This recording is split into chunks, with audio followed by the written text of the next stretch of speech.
chers amis, bonjour, Parashat Balak. D'accord, donc la Torah nous raconte qu'il y avait un roi qui s'appelait Balak, d'accord, et il a eu très très peur. De quoi? Du peuple juif, d'accord. Le Ham Israël arrive donc à ses frontières, et là il a très très peur. Pourquoi il a très très peur? Parce qu'il a vu ce qui est arrivé à d'autres rois, un qui s'appelait Sichon, un qui s'appelait Og. Il a vu que le Ham Israël les a décimés. Et donc lui, il est très embêté, il a très très peur. Maintenant, il comprend que la force de ce peuple, donc le peuple d'Israël, n'est pas dans les armes, mais dans autre chose. Dans quoi? Dans sa parole. D'accord? La force du Ham Israël, la force de Moshe, leur dirigeant, est dans la parole. Donc, c'est quoi la parole? La prière, la tfila, l'étude de Torah. Donc c'est de là que le Ham Israël va puiser, le peuple juif va puiser sa force. Donc qu'est-ce qu'il va faire le petit Balak, le monsieur Balak? Qu'est-ce qu'il va faire? Il va chercher une solution, d'accord? Quelqu'un qui va pouvoir battre à armes égales contre le Ham Israël. Et on va lui raconter, enfin, il va se rappeler, dans sa jeunesse, qu'il y avait un personnage qui s'appelait Bilham, qui était donc un prophète des nations et qui était un grand maudisseur. Ça veut dire tout celui qui maudissait, alors catastrophe, il tombait dans la déprime. D'accord? Donc ça c'est Parashat Bilham. À trois reprises, Bilham va essayer de maudire le Ham Israël et à chaque fois sa malédiction va se transformer en bénédiction. Maintenant, Chazal, donc nos Chachamim, nos sages, posent la question. Pourquoi est-ce que Hachem a donné aux nations du monde Bilham? Pourquoi leur donner ce prophète-là? C'est un prophète Bilham. Pourquoi leur donner? Alors, il raconte, comme ça, il nous explique, pour pas que les nations du monde aient une plainte envers Hachem. Quelle plainte? Ils auraient pu dire, si nous, à nous aussi, comme au peuple juif, tu nous avais donné un prophète, eh ben, on aurait pu nous aussi s'élever, on aurait pu aussi grandir. D'accord? Nous, on n'avait pas de prophète. Donc, qu'est-ce qu'il a fait Hachem? Il a paré à ça avant, et il leur a donné quoi? Il leur a donné Bilham, afin que vous aussi, vous avez eu un prophète, un grand personnage, d'accord? Et grâce à ça, alors vous allez pouvoir vous élever et atteindre les hauteurs célestes, d'accord? Ça, c'est ce que nous enseigne Chazal. Maintenant, sur ça, il y a une grande question. C'est quoi la question?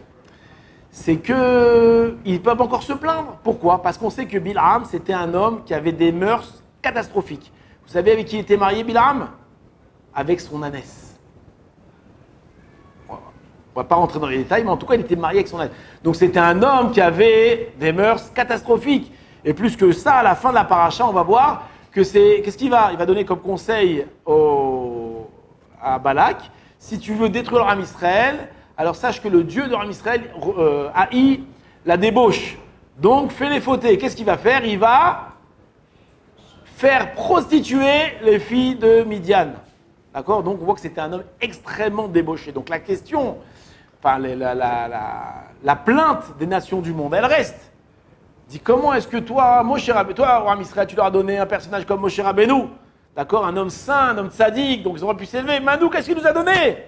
Un zoologue, donc comment ça s'appelle? Un zoophage, un zoophage, comment ça s'appelle? Zoophile, d'accord? Et à ce personnage tordu que tu nous as donné, comment est-ce que tu veux qu'on s'élève avec un bonhomme comme ça? C'est une question ou pas? Donc en quoi le fait d'avoir donné Bilham aux nations du monde peut être un argument? C'est pas un argument, c'est pas... Alors en réalité, le Rav Pinkus, il explique un truc extraordinaire. Qu'est-ce qu'il dit? Il dit qu'en réalité, Bilham, c'était pas un rachat, un impie qui est devenu prophète. Non. C'est parce qu'il est devenu prophète qu'il est devenu impie. Qu'est-ce que ça signifie? Qu'à l'origine, c'était un petit bien Bilham. C'était un bonhomme, on va dire normal, que Hachem a choisi. Et il lui a donné la prophétie, il lui a donné la grandeur. Le problème, c'est quand il va recevoir cette prophétie, il va recevoir cette grandeur, il va commencer à devenir un homme pas important. Qu'est-ce qu'il va faire? Il va commencer à, comment on dit en français, partir en vrille. Ça se dit? D'accord, il va commencer. Pourquoi? Alors Rapidco, il explique que, en réalité, chacun d'entre nous, on grandit, on vit, on est avec toutes sortes de germes, de traits de caractère, des bons et des mauvais. Chez nous, on a plein de choses, mais c'est tout petit. Et plus on va grandir, et plus ces germes-là vont se développer en nous. Ils vont se développer, ils vont grandir. D'accord? Maintenant, le problème est que quand c'est des mauvais traits de caractère, si on grandit, et ben ces petites germes de mauvais traits de caractère, qu'est-ce qu'ils vont faire? Ils vont grandir chez nous, ils vont devenir des arbres, ils vont devenir des buissons d'orties énormes. Et donc, si on laisse germer en nous tous les mauvais traits de caractère, qu'est-ce qu'on devient? On devient un gros tordu. D'accord? Et c'est ce qui s'est passé avec Bilham. C'est que lorsque, et le Rav Pinkus dit une phrase terrible, il dit que à Gadlout ou Kohar Megadel, la grandeur, c'est une force qui fait grandir. Ça, il y a des rigolote la phrase. Mais si tu donnes la grandeur à quelqu'un, tout ce qui est en lui va grandir. Les bonnes et les mauvaises choses. Et maintenant, le problème, c'est que quand on commence à grandir, on devient un monsieur important, on devient un monsieur public. Alors, il faut savoir que nos traits de caractère, il va falloir les affiner et les raffiner. D'accord? Parce que si tu laisses en toi germer la saleté, d'accord? Quand tu n'as pas de place dans le public, alors c'est pas grave, mais quand tu commences à prendre une place importante dans le public, qu'est-ce qui se passe? C'est catastrophe, tu deviens un monstre. Et c'est ce qui est arrivé à Bilham. La grandeur l'a pas fait grandir, au contraire, la grandeur l'a rendu encore plus tordu que ce qu'il n'était. D'accord? Et ces bébés, c'est ce qu'on voit très souvent chez des militaires, d'accord? Quand on voit les petits militaires, ils arrivent au début, ils sont mignons, ils sont gentils, et quand ils vont commencer à grandir, ils vont commencer à prendre du grade, qu'est-ce qu'ils deviennent? Odieux, d'accord? Ils deviennent des gens autoritaires, des gens durs, des gens méchants, des gens...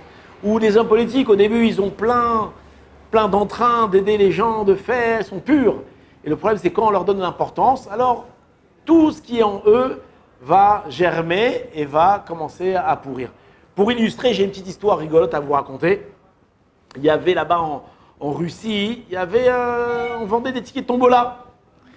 Et les tickets de tombola, ils valaient cher, mais on pouvait les acheter à crédit. Oui ou non? On les achetait à crédit. Et un jour, il y a un certain Hirschele. Vous savez c'est qui Hirschele? Dans les pays arabes, on l'appelle Shra. D'accord? Hirschele. En France, on l'appelle Toto. D'accord? Un monsieur qui était un petit peu vagabond, un petit peu clochard, comme ça. Et un jour, Hirschele, qu'est-ce qu'il a fait? Il a acheté un billet de loterie. Et comment ça se passait? Donc on attendait, je sais pas, 2 semaines, 3 semaines, 1 mois le tirage. Les gens qui vendaient les billets de loterie recevaient, après un certain temps, donc la liste de tous les gagnants. Et ainsi, ils distribuaient donc les prix. Et un jour, donc le vendeur de tickets reçoit la liste. Et qu'est-ce qu'il voit? Hirschele a gagné. Il a combien gagné? 1 million de roubles, il a gagné. Magnifique, 1 million de Hirschele, ce pauvre clochard. Il est devenu riche. Maintenant, le problème, c'est que quoi? C'est qu'il est tard maintenant, il est minuit. Est-ce que je vais aller lui annoncer? Je lui annonce pas. Qu'est-ce que je fais? Je dis non, je suis obligé d'aller lui annoncer. Et qu'est-ce qu'il fait? Donc il rentre dans son quartier, il commence à taper à la porte. Et il hurle Hirschele, Hirschele. Il répond pas, il tape encore plus fort Hirschele, Hirschele. Et à la fin, on entend Hirschele crier qui s'écrit comme ça? Qui s'écrit comme ça? Alors Hirschele, il descend comme ça, il ouvre la porte en pyjama, et il voit devant lui le vendeur de billets de tombola. Il dit mais qu'est-ce que t'as crié comme ça? Qu'est-ce qui se passe? Il dit Hirschele, j'ai une nouvelle extraordinaire pour toi. Tu es riche, 1 million de roubles, tu as gagné à la loterie. Magnifique, 1 million de roubles. Et là, Hirschele, il le regarde. Il dit je ne te comprends pas. Vraiment, je ne te comprends pas. Il lui dit quoi? Il dit si c'était quelqu'un d'autre qui était venu frapper à ma porte à minuit, à 1h du matin, d'accord? Alors, j'aurais rien dit. Pourquoi? Parce qu'il croit que je suis Hirschele, le petit clochard, le vagabond. Mais toi, tu sais que je suis un homme riche. Tu sais que je suis un millionnaire maintenant. T'as pas honte de venir taper à la porte d'un millionnaire en plein milieu de la nuit?